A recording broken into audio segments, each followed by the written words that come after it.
creu, Deus deu, só a fé faz mudar sua vida. Você creu, Deus deu, a promessa em você será cumprida. Josué preparou todo o povo para atravessar o Jordão.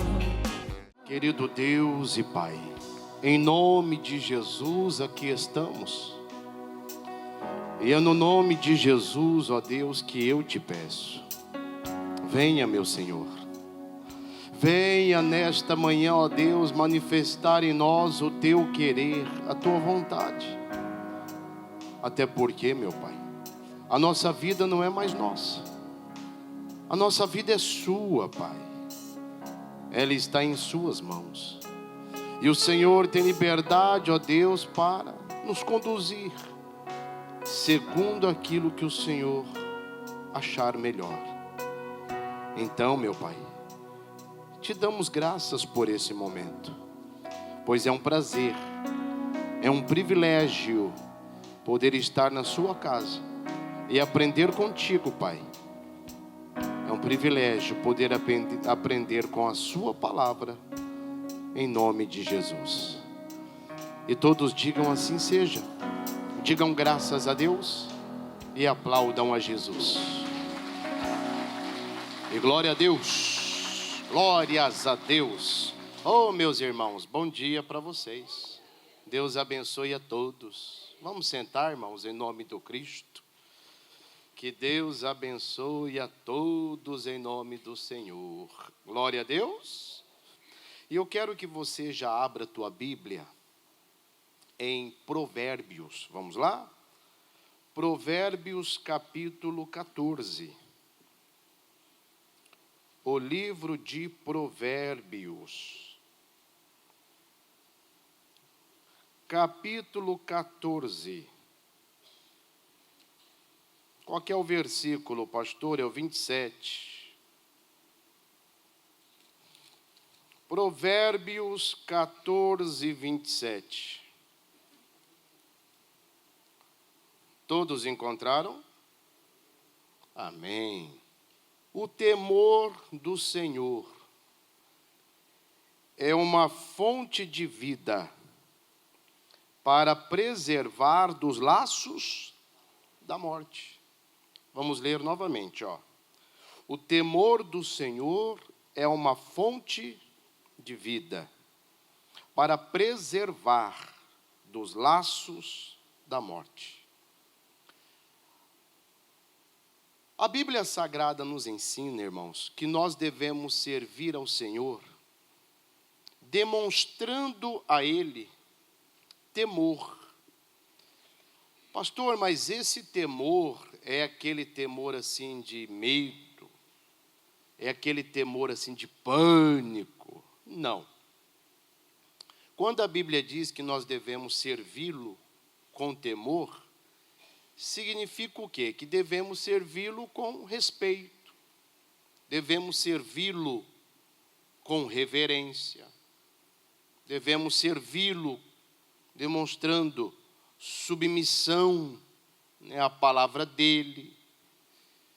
E quando existe esse temor, ou seja, esse respeito, ele automaticamente vai proporcionar, ele vai provocar algo de bom para nós. E o que ele proporciona de bom, pastor? Bom, dentre N questões, nós acabamos de ler uma. Quando nós servimos a Deus demonstrando o temor, a fonte de vida, irmãos, é produzida. E essa fonte de vida, ela preserva, ou seja, ela nos distancia dos laços da morte. E quando eu falo laços da morte, ou melhor, quando a Bíblia fala laços da morte, ela está se referindo àquilo que provém do diabo, aquilo que provém do inferno. Até porque a natureza de Deus é a vida, irmãos. A natureza do diabo é a morte. Ou seja, ele nos preserva daquilo que provém dele próprio, daquilo que provém do diabo. Por isso que é necessário servirmos ao Senhor tendo esse temor. Inclusive o salmista Davi, numa das suas orações, ele pedia isso a Deus. Abra a tua Bíblia, por gentileza, está aí pertinho, no Salmo 86. É só você voltar um livro. Salmo 86.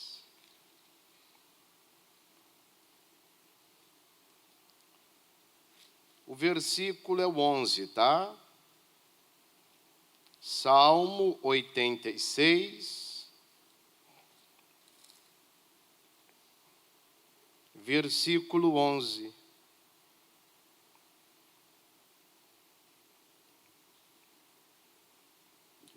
Encontraram? Davi estava orando a Deus e olha só o que ele pediu dentro da sua oração, ó. Ensina-me, Senhor, o teu caminho, e andarei na tua verdade. Une o meu coração ao temor do teu nome. Davi clamava, pedia, orava, Senhor, o meu coração tem que estar unido ao temor do teu nome. A mesma oração que Davi fez, irmãos, nós também devemos fazer. Até porque se vivermos uma vida totalmente na contramão do temor, ou seja, na contramão do respeito, ao invés, olha só, de preservar, ou melhor, de sermos preservados pela fonte de vida, é os laços da morte que vão nos alcançar. E se tem uma coisa, irmão, que o diabo sabe fazer, é lançar os seus laços. Ah, esse daí sabe, irmão. Ele é perito nisso. Por isso que o povo de Deus tem que começar a atentar para isso que a palavra diz. Enquanto nós vivermos aqui nessa face da terra, enquanto estivermos aqui nesse plano terreno, é necessário que Deus olhe lá dos céus e enxergue em nós essa vida de temor em relação a Ele, à palavra dEle, aos seus princípios. Aonde está isso, pastor? Lá na carta de Pedro. Vamos lá? 1 de Pedro, capítulo 1, versículo 17. Vamos lá. 1 de Pedro, capítulo 1, versículo 17. Podemos? Encontraram? Está lá no finalzinho agora. De trás para frente é até mais fácil encontrar, né? De trás para frente você vai encontrar, obviamente, o Apocalipse. Né? De trás para frente, tá? Aí, coladinho com o Apocalipse, você encontra uma carta de Judas, que não é aquele, tá? Não, pastor, não é aquele que traiu Jesus com um beijo. Aí, coladinho com Judas, você vai encontrar 3 cartas de João. Né, 3ª João, 2ª João e 1ª João. Aí, coladinho com as cartas de João, você vai encontrar 2 cartas de Pedro. Aí, automaticamente, de trás para frente, 2ª de Pedro e depois 1ª de Pedro. Olha o que diz, versículo 17, ó. E se invocais por Pai, aquele que, sem acepção de pessoas, julga segundo a obra de cada um, ó, andai em temor, durante o tempo da vossa, o quê? Peregrinação. Peregrinação aonde, pastor? Aqui nesse plano terreno, gente. Vamos entender uma coisa. A Bíblia diz assim, Paulo já escrevia à igreja de Corinto: aquele que está em Cristo, nova criatura é. As coisas velhas são o quê? Passadas. Eis que tudo se fez novo. Ou seja, de Cristo em diante é uma nova vida, irmãos. De Cristo em diante, nós temos que começar a viver essa vida demonstrando temor a Ele. Eu falava agora há pouco, alguns minutos atrás aqui com vocês, e eu dizia, o povo de Deus tem que começar a atentar para isso. Porque hoje nós vemos uma grande quantidade de pessoas se autodenominando cristãs. Mas quando você olha para a vida delas, você vê que a vida delas não está refletindo a vida de Cristo. Até porque, se nós somos cristãos, o que significa cristão, pastor? Parecido com Cristo. A Bíblia diz em Atos dos Apóstolos, que na cidade de Antioquia, pela primeira vez, os discípulos foram chamados de cristãos. Naquela época, é como se fosse assim uma espécie de um apelido. Mas por que eles foram chamados cristãos? Porque a forma que eles viviam se assemelhava a Cristo. Por isso que eles foram apelidados de cristãos. E isso para nós hoje não é um apelido, isso é um título. Se hoje nós nos denominamos cristãos, ora, a nossa vida, ela tem que se assemelhar à vida de Cristo. Quando você lê os 4 evangelhos, Mateus, Marcos, Lucas e João, na narrativa desses 4 evangelhos, você vê ali a vida de Cristo no plano terreno. Você vê Cristo vivendo nessa terra. E aqui, nessa terra, ele demonstrou a sua dupla natureza. Cristo tem a natureza divina, porque ele é Deus, embora algumas religiões neguem isso. Nós temos que tomar cuidado, viu, irmãos? Porque nos dias de Jesus existiam várias seitas e várias religiões. E hoje também. E da mesma forma que no passado, seitas e religiões eram insuficientes para levar o homem a Deus, hoje continua a mesma coisa. E por que muitas pessoas seguem seitas e religiões, pastor? Porque não conhecem a verdade das Escrituras. E elas precisam conhecer. E na sexta-feira, quem esteve presente, ouviu eu pregando, eu falava sobre responsabilidade cristã. E se tem uma das responsabilidades que é cabida a nós, é sermos propagadores da boa palavra, do evangelho do reino. Para que essas pessoas abandonem as suas seitas, as suas religiões. Estou falando seita e religião, tá? Não estou falando que as pessoas têm que sair das suas igrejas genuinamente cristãs e virem para a nossa. Não. Jesus disse que nós deveríamos ir às ovelhas perdidas, viu? Da casa de Israel. E outra, irmãos, vamos falar de uma forma bem aberta. Eu seria muito antiético. Não é moral, não é bíblico eu querer, vamos dizer assim, pregar para uma igreja cheia, esvaziando a igreja do meu irmão. Eu não seria nem um pregador da verdade se eu fizesse isso. A pensou se eu mandar você tirar pessoas das outras igrejas para trazê-las para cá? Eu não poderia nem ser chamado de pregador. Eu não poderia nem ser um pastor, não. As pessoas já foram alcançadas, estão servindo a Jesus lá na igreja delas, deixa elas quietinhas lá.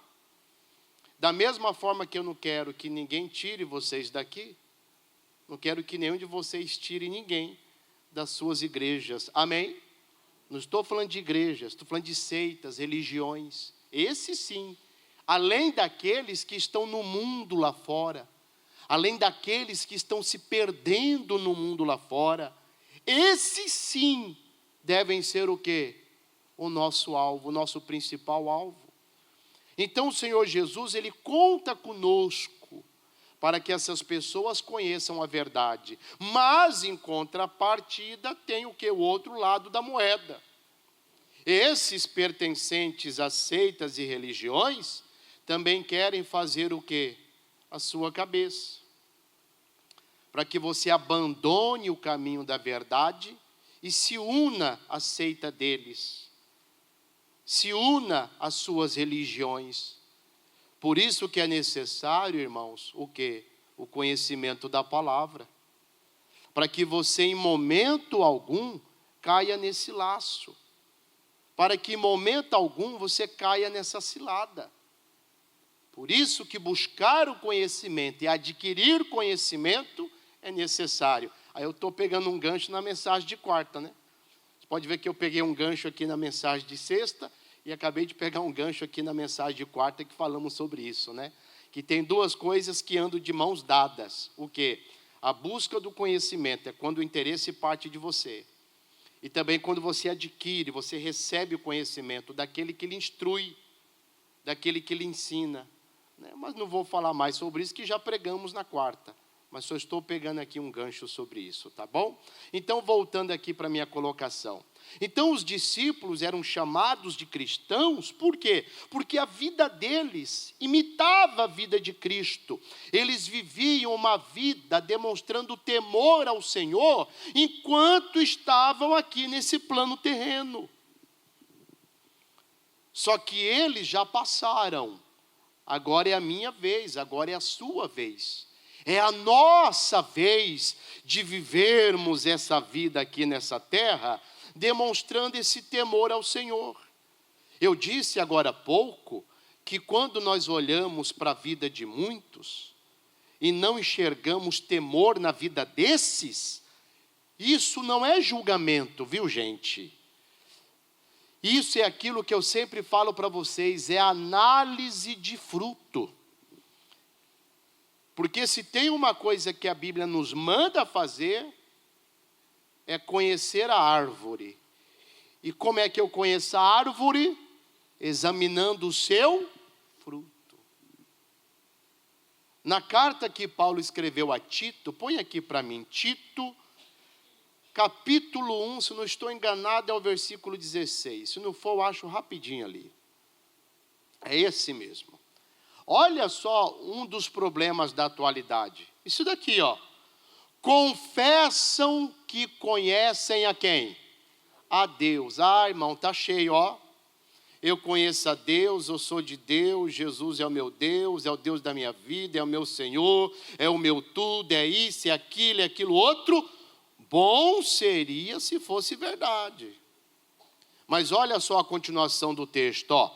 Confessam que conhecem a Deus, mas negam-no. E como é que as pessoas negam? Através da fala, da verbalização? Não. Como muitos estão negando?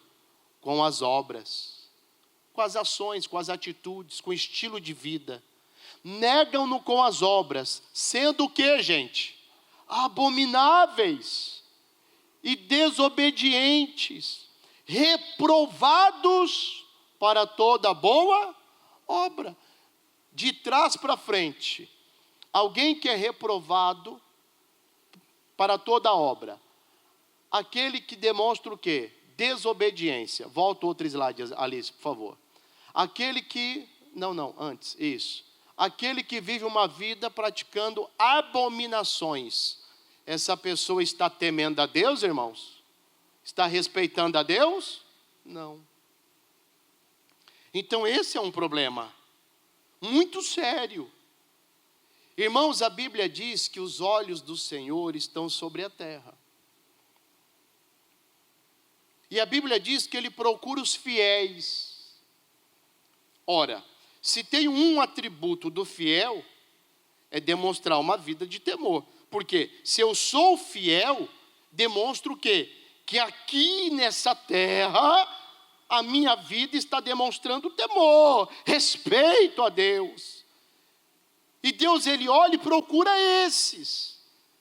Aí entra aquele exemplo clássico que eu sempre dou para vocês. Não precisa procurar aquilo que é fácil de se encontrar. Não precisa você, por exemplo, eu vou no mercado, pastor. Irmão, vai comprar o que lá? Pastor, vou lá na esperança de encontrar um saco de arroz. Pastor, tomara que eu chegue naquele mercado e eu encontre lá arroz. Mas peraí. Não tem necessidade de você ir tão preocupado, porque a coisa mais fácil do mundo é você chegar no mercado e encontrar o que lá? Arroz. Você não precisa ficar procurando aquilo que é fácil de encontrar. Diferente, por exemplo, eu vou usar o mesmo exemplo, tá, que eu sempre uso. Alcachofras. Quem já comeu alcachofra aí? Poucos irmãos. Pastor, nunca comi. Não sei nem o que é. É tipo uma flor. É literalmente. É tipo como se fosse uma flor comestível. Depois você procura algum dia aí, vê como é que prepara, fica gostoso, irmão. Mas alcachofra, aí sim é uma coisa que você não acha em qualquer lugar, não. Aí realmente você pode chegar e falar, pastor, eu estou indo ali no mercado ali, para ver se eu acho alcachofra. E realmente, irmão, nesse caso, eu até concordo com você. Talvez você vai ter que rodar 2, 3, 4, 5, 10 mercados para que em um você encontre alcachofra. Porque realmente não é tão fácil de encontrar. Irmão, quando a Bíblia diz que Deus procura os fiéis, é porque não é fácil de encontrar. E a fidelidade está de mãos dadas com uma vida de temor, com uma vida de respeito a Deus. Eu não entendo, a pessoa fala que teme a Deus. Mas o namoro que ela tem com o namorado, ou vice-versa, é um namoro carnal, é um namoro mundano.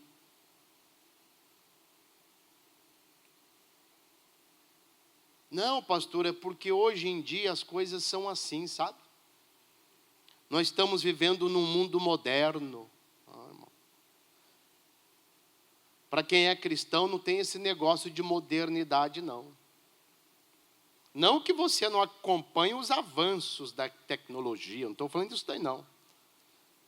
Mas a Bíblia diz que pode passar os céus e o que mais? E a terra. Mas a palavra de Deus, o que? Permanece, ou seja, a sua essência permanece. Tudo que começa errado vai terminar errado. Às vezes o casalzinho começa o namoro lá errado, ou seja, o namoro carnal. Não respeitando os limites. Viajam juntos. Já está errado aí, né? Por quê, pastor? A Bíblia diz, abstende-vos de toda a aparência do quê? Do mal. Sai de Porto Velho no carro. Só os dois no carro, sozinhos. E vão dar um passeio. Fala um lugar aí dentro do estado para passear longe assim. Fala aí. Na cidade? Tá. Vai lá no Cacoal Park. Os dois sozinhos no carro. Já está errado porque não está fugindo da aparência do mal. Se a família está junta, outros 500. Mas não, só está os dois pombinhos lá. Já fere a palavra aí. Aí, pastor, estou nem aí. O que importa é o que Deus pensa de mim. Estou nem aí para aquilo que os outros falam de mim. Estou nem aí. Você vê quando a pessoa começa com esse discursinho, irmão, você vê que não tem temor nenhum, né? Até porque a Bíblia diz, zelamos pelo que é honesto, não só diante de Deus. mas também diante dos homens. Encontre para mim, Alice. É na primeira carta de Paulo aos Coríntios, se não me engano, no capítulo 15. Minha filha, encontrei rapidinho. E você coloca aqui na tela já para mim, que eu vou ler com eles. Ou é capítulo 8. Enfim, ela vai encontrar ali. Pronto, encontrar. É capítulo 8, tá vendo? Eu tinha acertado. Eu falei, ou é 15 ou é 8.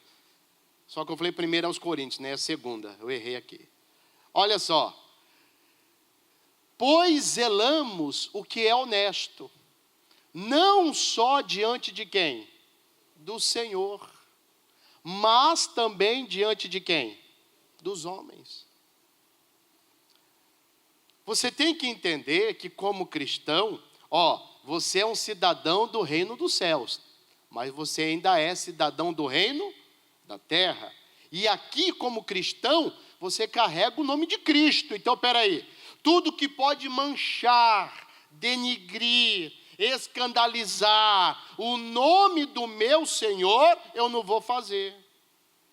Até porque eu tenho que dar uma satisfação também para a sociedade.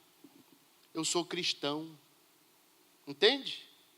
Então a Bíblia fala sobre isso. Zelamos, pois, pelo que é honesto, não só diante de Deus, ou seja, o Senhor, mas também diante dos homens.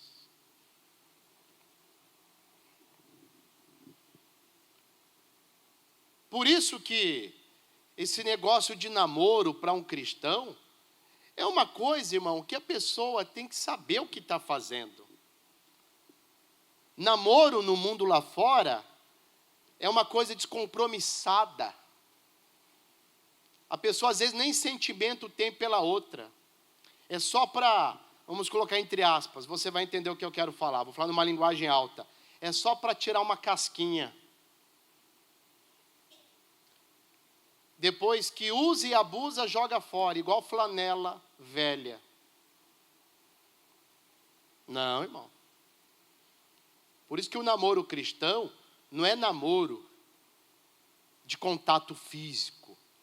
Namoro do cristão é um contato espiritual. O contato físico pode existir, pastor, limitadíssimo. Por isso que tudo que pode provocar, vamos dizer assim, uma condição de dar um passo a mais, avançar o sinal. Você entendeu o que é avançar sinal, né? Porque aqui tem um povo mesclado, né? Tem uns baixinhos, uns maiorzinhos. Mas como aqui tem um povo mesclado, então você está entendendo o que é avançar o sinal.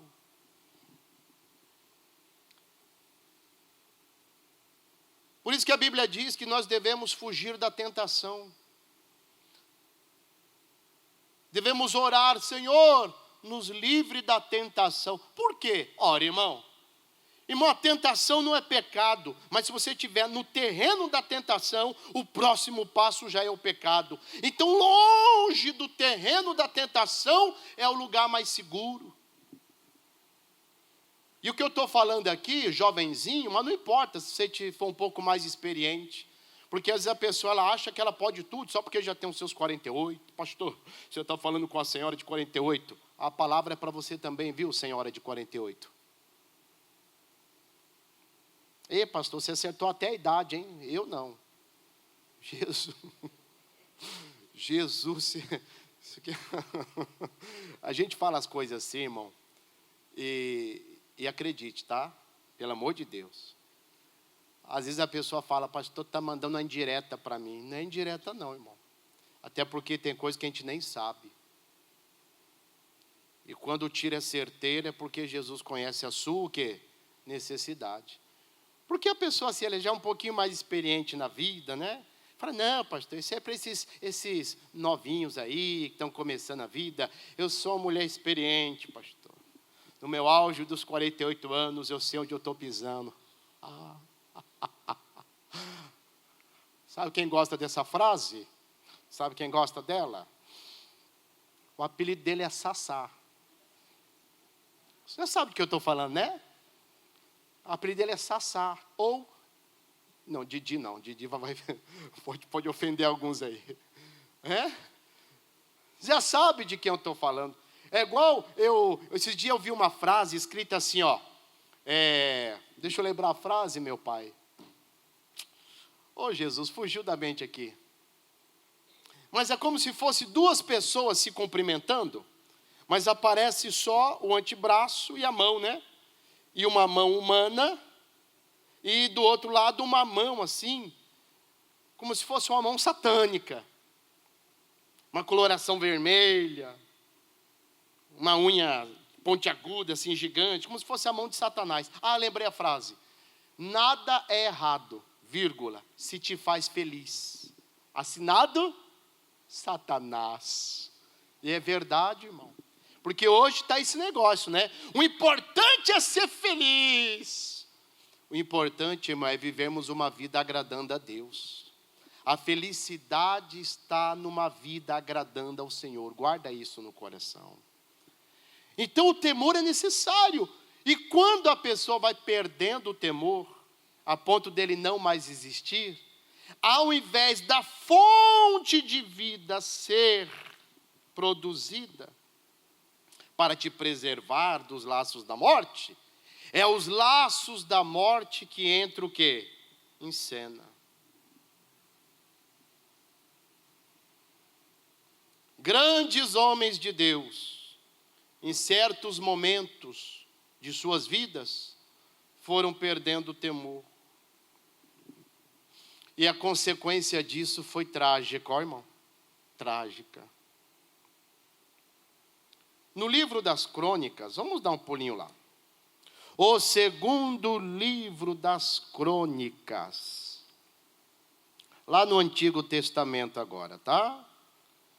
Segundo Crônicas.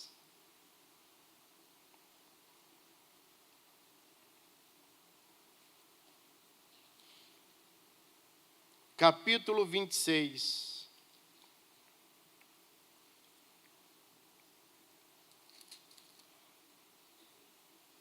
Acharam? Segundo Crônicas, capítulo 26. Mas, havendo-se já fortificado, exaltou-se o que, gente? O seu coração até se corromper. Irmãos, olha só. É aquela história, a Bíblia diz que melhor é o fim das coisas do que o início delas. Já viu aquela história? Tem gente que começa muito bem, mas termina muito mal. Esse rei aqui, Uzias, se você começar a ler a história dele, você vai ver que esse homem começou muito bem, irmão. Começou bem demais o seu reinado. Foi usado por Deus de uma forma gigantesca, uma forma extraordinária. Esse homem marcou o tempo dele, principalmente porque ele tinha uma mente brilhante em relação a criar armamentos de guerra. E ele se tornou muito forte, muito poderoso. Lógico, Deus estava com ele, ué. Ele reinava temendo a Deus, respeitando a Deus. Só que, quando ele alcançou o topo, a exaltação entrou em cena. Tem gente que é assim, no começo da caminhada dela, louvado seja Deus. Glória a Deus nas alturas. O tempo passa. Não é mais louvado seja Deus, é louvado seja eu. Glória a mim nas alturas. Cuidado, irmão. A pessoa começa a caminhar com Cristo, demonstra todo o temor, todo o respeito, toda a submissão. Não passava um dia sequer sem orar, sem ler a Bíblia, sem buscar ao Senhor. No culto? O culto. O obreiro abria a porta da igreja e estava ele lá. O obreiro até tomava um susto, porque não queria chegar atrasado. Quando começava o louvor, cantava de todo o coração. Ainda que fosse desafinado, mas cantava. Foi na cruz, onde o dia eu vi e cantava com toda alegria. Mas aí o tempo vai passando, a exaltação vai entrando. Onde a exaltação entra, o temor vai embora, viu, gente? É aquela história. A exaltação entrou, o temor já sai pela mesma porta que a exaltação entrou. Aí já não ora mais, já não busca mais, já não se envolve mais. Chegar no horário é um detalhe que para ela não tem importância. Reclama de tudo. Ih, rapaz, tá feio demais esse negócio. Ih, não sei o quê. Não que a gente tem que fazer feio, né? Tem que fazer sempre o melhor para Deus. Mas é engraçado que agora ela reclama. Ela não... Porque tem gente que é assim, é impressionante. Tem gente que ela reclama de tudo, mas ela não chega e fala, olha, pastor, conta comigo para resolver isso. Ela reclama, mas ela não se põe na condição de ser um ajudador, um solucionador. Não. Ela traz a carga, mas ela não ajuda a carregar a carga. Toma. Não é assim. Não é essa a postura, né? Aí ele se exaltou. Aí o que aconteceu? Olha só, continuando a leitura. Mas, havendo-se já fortificado, exaltou-se o seu coração até se corromper. Por quê, gente? E transgrediu contra o Senhor seu Deus, porque entrou no templo do Senhor para queimar incenso no altar do incenso.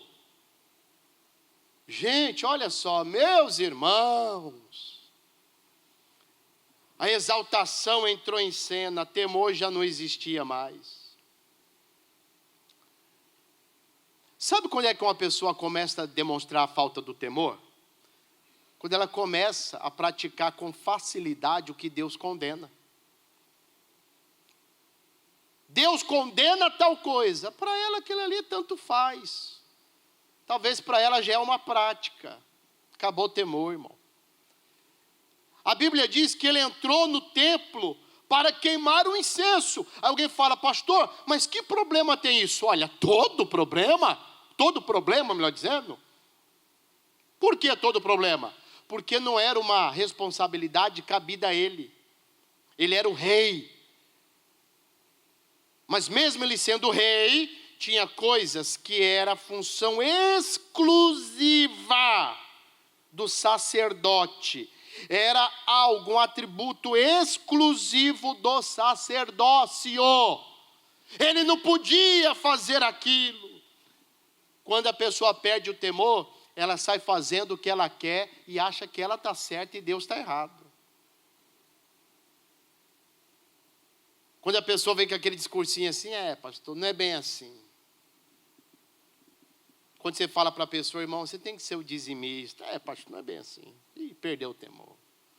Irmão, o divórcio não é para cristão. Pastor, não é bem assim. Como eu acabei de falar, namoro para cristão tem que ser um namoro santo. Não é para pastor, não é bem assim. Quando começa com essas coisas, não é bem assim. Nada a ver. Ih, meu irmãozinho, o temor já está acabando. Mas daqui a pouco a pessoa está lá. Frequentando certos lugares que antigamente ela tinha repulsa. Por quê? Porque o temor ainda existia. Agora não, para ela já virou um ambiente agradável até.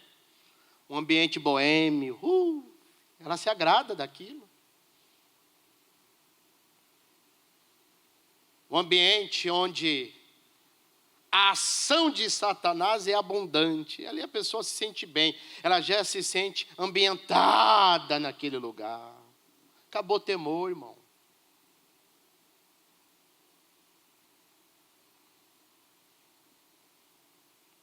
Quando a palavra de Deus vai ao encontro dela como uma flecha certeira,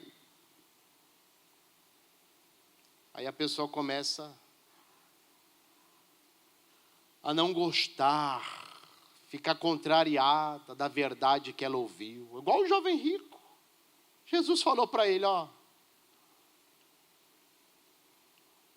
te falta uma coisa. Vá. Vendo o que tens. Entrega aos pobres. Depois venha, siga-me. A Bíblia diz que ele ficou contrariado com aquilo que ele ouviu.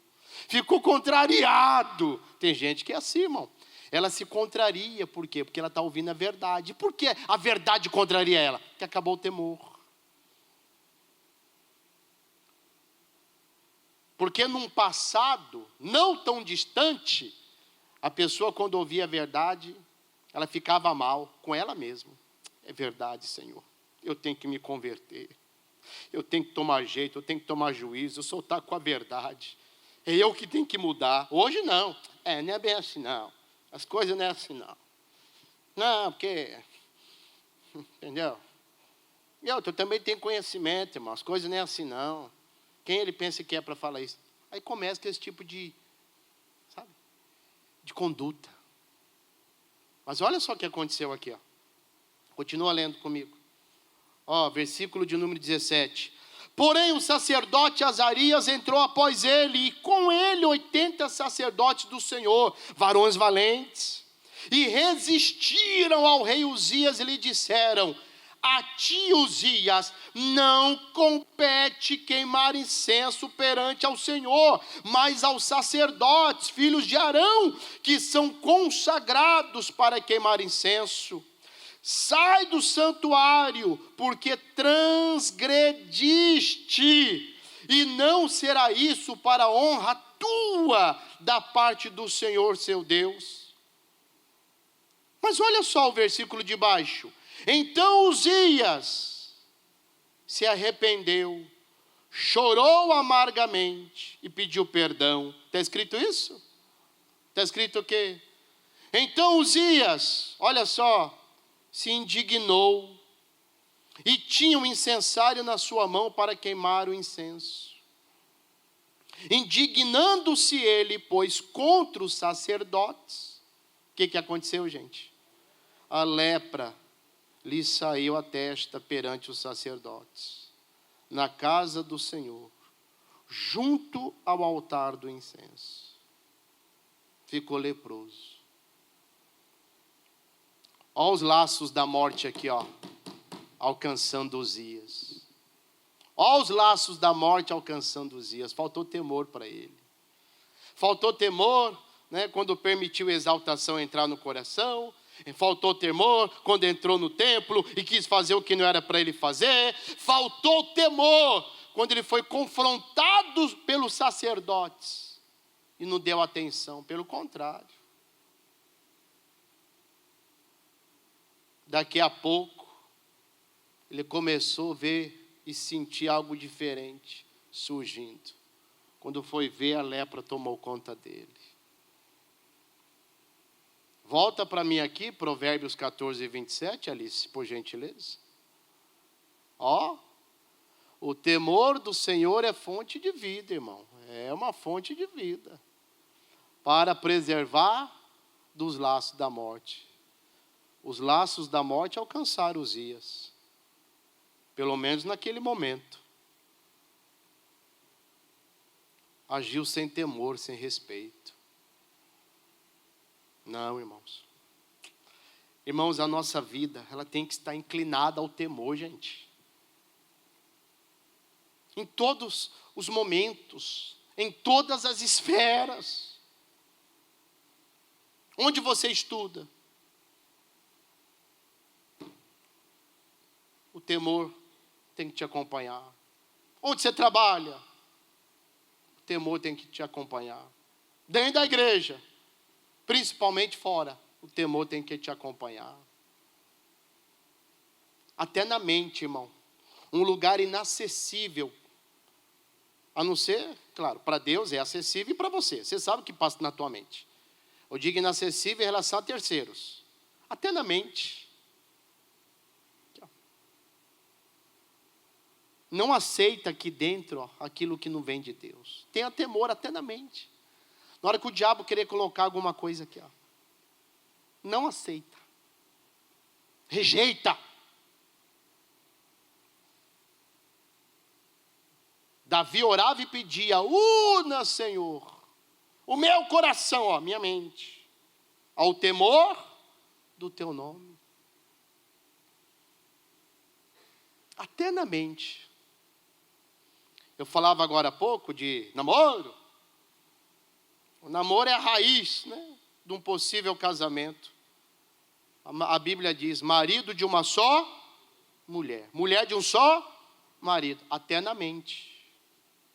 Até na mente. Não aceite terceiras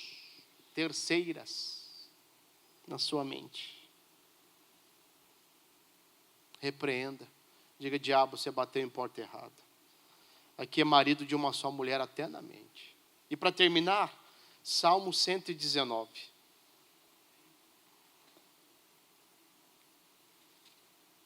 Versículo 38.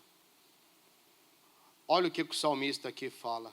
Confirma a tua promessa ao teu servo, que se inclina a quê, gente? Ao teu temor. Em outras palavras, o que ele está dizendo? Senhor, pode cumprir a tua promessa na minha vida. Pode cumprir. Pode cumprir a tua promessa na minha vida, porque o Senhor vê, o Senhor contempla que a minha vida é inclinada ao temor. A minha vida está inclinada àquilo que provém de ti. Você já percebeu que às vezes clamamos ao Senhor pedindo algo a Ele? Às vezes a nossa vida não está totalmente inclinada, gente. Tem hora que é necessário ajustes. Ajustes. Tem hora que é necessário você parar, irmão. Olhar para o espelho. Se você tiver um espelho grandão na tua casa, faça isso. Sabe aquele espelho, irmã, que você olha e fica vendo se está magrinha, se está gordinha? Se para em frente a ele, fica... Mas da mesma forma que você para de frente ao espelho para fazer isso, para de frente ao espelho, olha para a imagem ali refletida. E pergunte para aquela pessoa que está refletida ali, se aquela pessoa teme a Deus. Se tem alguém que é boa para julgar você, é você mesmo. E se você chegar na conclusão que não, fala, eita, pastor. Aí você pegou pesado, pastor. Não peguei pesado. Estou fazendo você refletir, por quê? Porque se for necessário ajustes, faça. Ajustes esses que são necessários, irmãos. Sabe aquele dia da faxina, irmão, sabe? Sabe aquele dia que você para e fala, hoje é o dia da faxina? Porque às vezes você vai lá, você limpa de uma maneira superficial a casa, né? Mas tem aquele dia que você fala, pastor, hoje é o dia da faxina. É aquele dia que você tira móvel do lugar, você varre por trás e tal. Irmão, você tira lixo de dentro de casa que você nem imaginava. Terminando a faxina, você termina lá com 3, 4 sacos de lixo. Assim, você olha e fala, meu Deus, olha o tanto de lixo que estava aqui dentro. Não é assim? Fala, olha o tanto de coisa inútil que tinha aqui dentro de casa. Olha só. Traz tudo isso para o mundo espiritual, traz. Tem hora que é necessário, irmão, separar e fazer uma faxinona. Tirar os lixos. Talvez tenha muita coisa aí que está impedindo você de viver uma vida plena de temor e respeito. Se examine. E se necessário for, tira o que tem que tirar, para que a sua vida esteja alinhada ao temor do Senhor. Glória a Deus. Se coloque de pé, por gentileza. Olhos fechados e coração aberto. Pai, em nome de Jesus, eis o teu povo, Pai. Eis a tua igreja que veio nesta manhã para ouvir a tua palavra, para aprender com ela. E hoje nós aprendemos, ó Pai, algo até muito simples, mas ao mesmo tempo muito profundo, Pai. aprendemos a respeito da necessidade do temor. A tua própria palavra afirma que devemos lhe servir com temor. Temor esse, meu Pai, que não pode jamais se ausentar da nossa maneira de lhe servir. Até porque o temor, meu Pai, faz com que a fonte da vida seja criada, que nos preserva dos laços da morte, da destruição. Então ajuda-nos, Pai, a vivermos essa vida lhe demonstrando total temor, total respeito. Não queremos, meu Pai, ser laçados pelos laços da morte. E Satanás tem tentado, Pai. Satanás tem agido.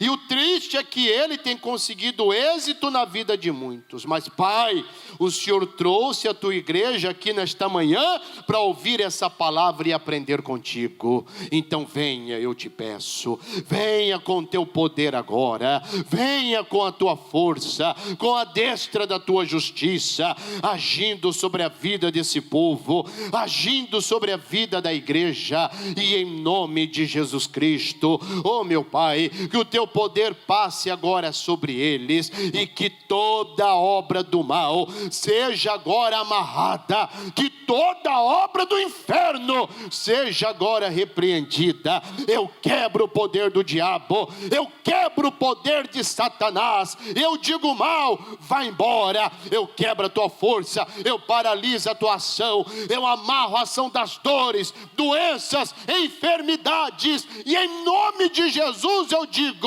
saia todo mal, toda maldição, em nome de Jesus. Diga: saia, sai todo mal pensamento, em nome do Cristo. Nós amarramos e dizemos: pega o que é teu, pega o que te pertence, diabo, e saia, vai embora, em nome de Jesus.